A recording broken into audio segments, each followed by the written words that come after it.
ආයිබෝවන් කියලා පිළිගන්නවා ඔයගොල්ලන් හැමෝම.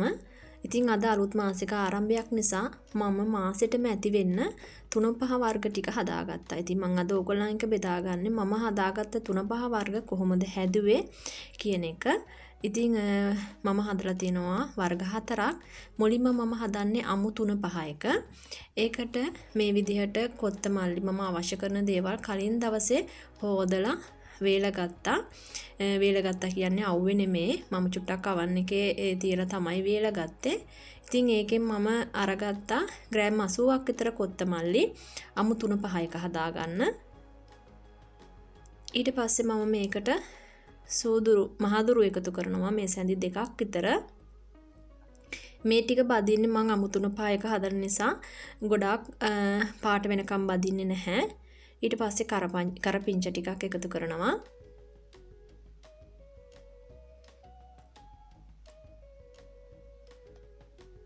ඊට පස්සේ මම එකතු කරනවා කුරුඳු පුතු වේලගත්ත ඉඟුරු ටිකක්. ඊට පස්සේ එනසාල් මේ ටික එකතු කරගන්නවා.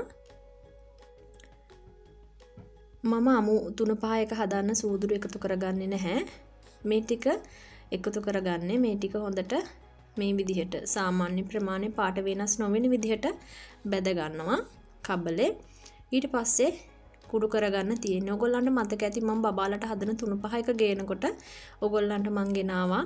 මම 3-5 හදනකොට එකතු කරනවා ධාන්‍ය වර්ගයක් එකක් හෝ දෙකක් එහෙම එකතු කරලා තමයි හදන්නේ. ඔයගොල්ලන්ට මතක ඇති බබාට හදන 3-5 එක ගෙනාපු විදිහ. ඉතින් ඒ වගේම මම මේක ටික වෙලාවක් ටිකක් කුඩු වුණාට පස්සේ මේකට අද මම එකතු කරන්නේ බඩ ඉරිඟු පිටි ටික. මේ විදිහට කුඩු වුණාට පස්සේ කහ ටිකකුත් එකතු කරලා බඩ ඉරිඟු පිටි එකතු කරනවා මේ සැහැඳි දෙකමාරක් විතර. ඉතින් මේකට ඕගොල්ලන්ට පරිප්පු වර්ග දෙකම ගන්න පුළුවන්, කඩල ගන්න පුළුවන්, මුං ඇට ගන්න පුළුවන්. මම කඩල පිටි එහෙම එකතු කරලා හදන එක ඕගොල්ලන්ට ගෙනත් තියෙනවා. ඉතින් මේ විදිහට තමයි අමු 3-5 එක හදාගත්තේ. ඊට පස්සේ මම හදා ගන්නවා කළු කුඩු එක. කළු කුඩු එකටත් මම අරන් තියෙන්නේ කොත්තමල්ලි ග්‍රෑම් 50ක් වගේ.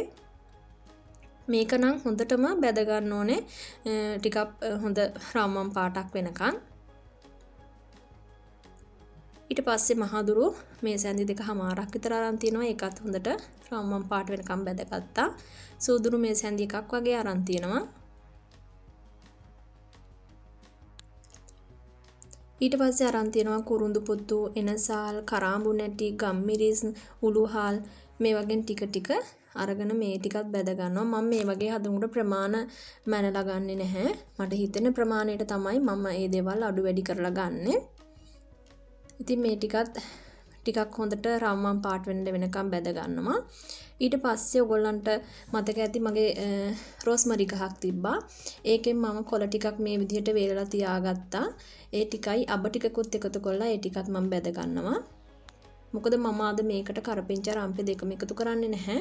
ඒ නිසා මම රෝස්මරි ටිකක් තමයි එකතු කරේ. ඊට පස්සේ මම ධාන්‍ය වර්ගයක් එකතු කරන්නෙත් නැහැ. ඒ නිසා එකතු කරනවා හාල් ටිකක් මේ විදිහට කබලේ බැදලා අර ගන්නවා. හොඳට රන්වන් පාට වෙනකම් මේ හාල් එකත් බැද ගන්න ඕනේ. බැදගෙන මම අද එකතු කරන්නේ හාල් මම අරන් තියෙනවා මේ සැඳි දෙකක් විතර.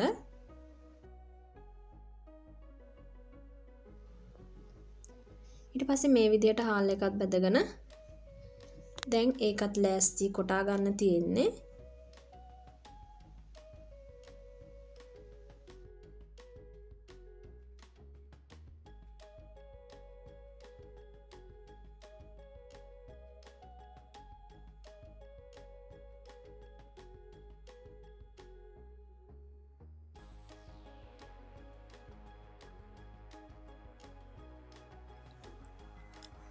ඉතින් මේ තියෙන්නේ හදාගත්ත කළු කුඩු එක. මම පොඩි ප්‍රමාණ හදාගන්නේ. මොකද මට මාසෙට මේ ඇති එක වේලක් නිසා බත්තු යන්නේ. ඊට පස්සේ මම හදාගන්නවා කොත්තමල්ලි පවුඩර් එක. ඒක අපිට තේ වෙනුවට බොන්න හදාගන්නේ. ඒකට මම කොත්තමල්ලි ග්‍රෑම් 50ක් විතර වගේ අරන් තියෙන්නේ. ඉතින් මේකත් හොඳට රාමම් පාට වෙනකම් මම කබලේ බැද ගන්නවා. ඊට පස්සේ මම මේකට කරපිංච ටිකක් එකතු කරගන්නවා. ඒ ටිකත් එක්කම මේ විදිහට ටිකක් බැද ගන්නවා.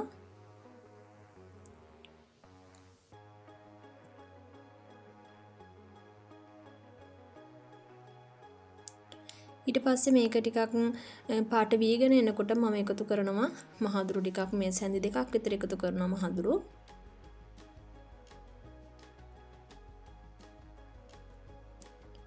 ඉතින් මේක මේ විදියට හදාගෙන පවුඩර් එක හදා ගන්නවා. බොන්න ගන්නකොට ඉඟුරු කෑල්ලක් තලලා දාලා ඒක හදා කොත්තමල්ලි ඒක හදාගන්නේ. ඒ නිසා මම මේකට ඉඟුරු එකතු කරේ නැහැ.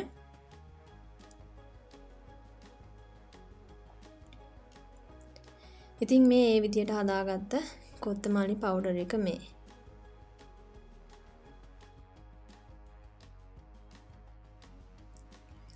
දැන් ඒකත් හදාගෙන ඉවරයි. මම ඒකත් පොඩි ප්‍රමාණයක් හදාගත්තේ. මොකද මේ ගොඩාක් හදලා තියන්නේ නැහැ මම. ටිකයි හදාගන්නේ. සුවඳ රස ඒ විදිහටම හිටිනවා එතකොට. ඊට පස්සේ මම හදනවා චායි මසාලා පවුඩර් එක. ඉතින් මසාලා ටී නිතරම මම හදනවා. ගොඩක් වෙලාවට එවලෙම හදලා ගන්න යනකොට ටිකක් වෙලා යන නිසා මේ විදිහට පවුඩර් එක හදලා තියා ගන්නවා. ඒකට මම වේලගත් ඉඟුරු, ඒ වගේම එනසාල්, කරාඹු නැටි මේවා මම මගේ හිතේ මිම්මට ගන්න මේ විදිහට. ඊට පස්සේ ගම්මිරිස් ඇට ටිකක් එකතු කරනවා. පොඩක් අඩුවෙන් එකතු කරන්නේ. මේ ගම්මිරිස් එක සැරත් නැහැ. ගොඩක් කළු පාට ගම්මිරිස් එක වගේ. මොකද බබාලත් බොන නිසා ටිකක් අඩුවෙන්. ඊට පස්සේ කුරුඳු පුතු එකතු කරගන්නවා. මේ විදිහට මේ ටික එකතු කරලා කබල මේ ටිකත් බැද ගන්න තියෙන්නේ.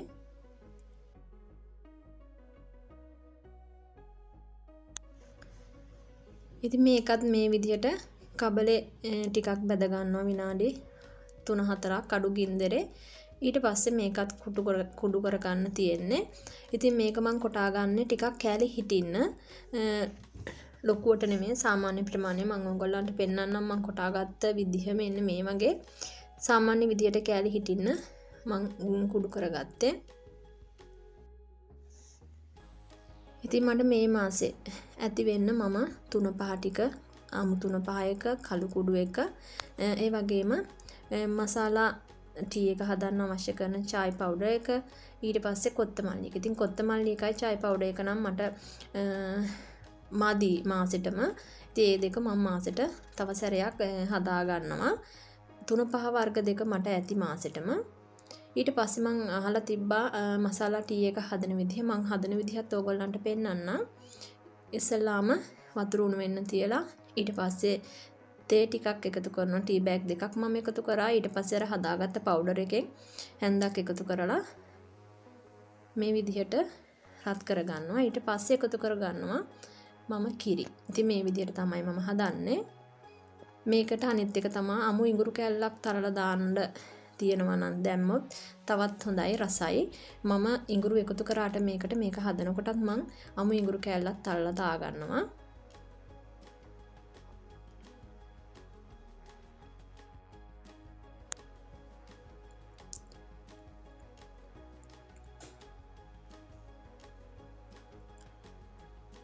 ඉතින් මේ විදිහට තමයි මසාලා ටී එකත් හැදුනේ. මේ දවස්වල ගොඩක් සීතල නිසා නිතරම රස්නෙන් තේ වර්ග මේ වගේ දේවල් අවශ්‍ය වෙන නිසා මම මේ පවුඩර් එක විශේෂයෙන්ම හදලා තියාගන්නේ.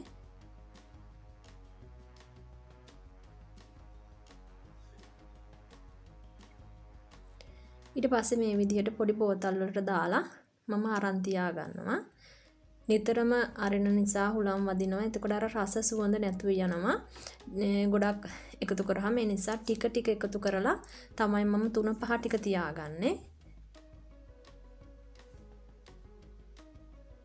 මේ විදිහට අවශ්‍ය තරමට ටික දවසකට අවශ්‍ය තරමට මම පොඩි බෝතල් වලට ටිකක් දාලා ඉතුරු වෙලා තියෙන ටික වෙනත් බෝතල් වලට දාලා වහලා තියෙනවා අවශ්‍ය වෙලාවෙදී ගන්න. මෙන්න මේ විදිහට තමයි මම ලෑස්ති කරගත්තේ.